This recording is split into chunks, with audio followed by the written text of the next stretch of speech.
नहीं बुझे दर्द रोज राती के हट क देला करे न जियान होई साचल सामान ई पालन पूरा रहत क देला।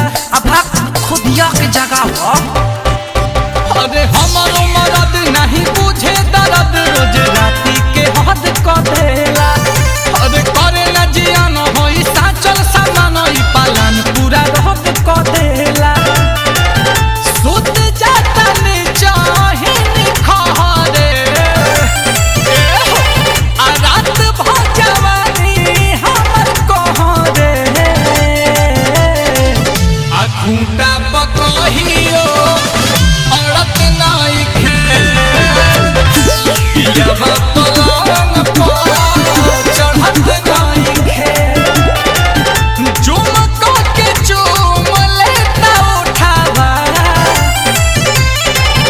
देह कतनो दूध अखरोटावा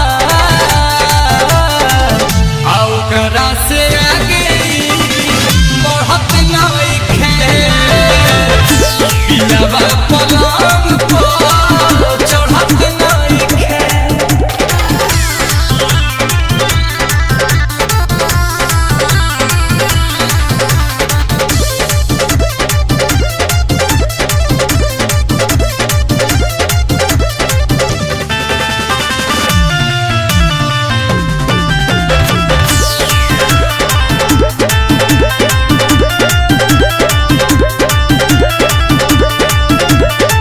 सुखता जवानी पानी डाले नहीं जहर में रुकल बा विकास हमारा होखत नहीं खे फहर में। अरे तो गरम का सुई ले लो सुखता जवानी पानी डाले नहीं जहर में रुकल बा विकास हमारा होखत नहीं खे फहर में।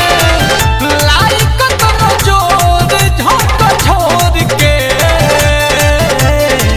सच कहीं गाछ पकड़त नहीं खे पियवा पलंग पर चढ़त नहीं खे।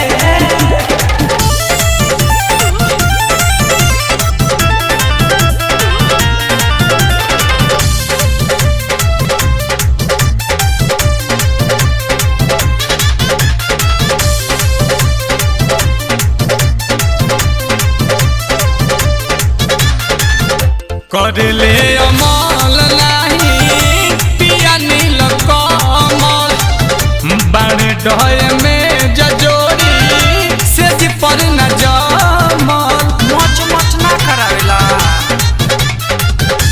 करले अमल नहीं पिया नील कमल बड़े डहे में जजोरी से जी पर न जमल। दोस्त दोस्त के बकुलिए गाड़ी को बौना मुझसे लड़त नहीं खे पियवा पलंग पर चढ़त नहीं खे झुमका के चूम लेता उठावा देह कतनो दूध अखरोटावा आउ करा से आगे बढ़त नहीं खे पियवा